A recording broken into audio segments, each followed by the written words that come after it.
it said that you were supposed to cut the rectangle into the number of parts in a hole. So how many parts are in a hole?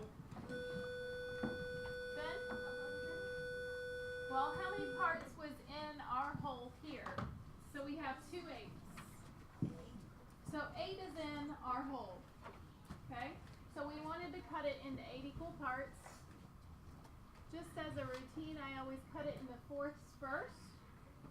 And then I split those in half. Because if you have 4 equal parts, you can split those and then you have 8 equal parts. So we now have 8 equal parts. The whole thing is worth what percent-wise? If you have the whole pizza to yourself, you have what percentage, Tim? 100%. But we don't have that. We have 2 8s.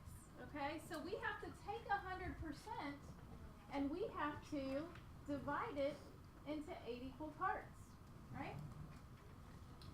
So, first, if you have 100% and you divide it in half, that would be 50 and 50, right? And then if you took those 2 halves and divided those into fourths, then you would have 25, 25, 25, and 25. So a fourth is 25% because you're dividing 100 into 4 equal parts. But then we had to divide a fourth in half, right? So a fourth in half would be what? What would 25 divided in half be equal to? Caitlin? 12 and a half. Okay? So if you know, remember how I said if you know a fourth is equal to 25%, if you take that fourth and you cut it in half, okay, 25 divided by 2 would give us 12.5%. Is that my answer? Is 12.5% my answer? Why not? Why is 12 and a half not my answer?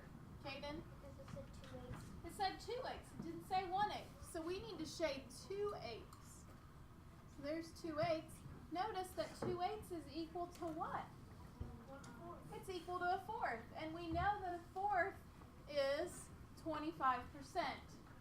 So you should have been able to come up with 2 8s is equal to 1/4, which is equal to 25%. How many of you drew this picture? How many of you shaded 2 8s? How many of you found that 2 8s was equal to 25%? So we'll continue to practice that, yes. Cut it in a different way. Yeah, some of you might have cut this in a rectangle that looked like this. So you cut it into 4 parts and then cut it into 8 parts like this. And then shaded. Or you could have done 4 equal parts and then split it in half like this and then shaded 2. Whichever way, the one thing you want to remember is that the whole thing is equal to 100%.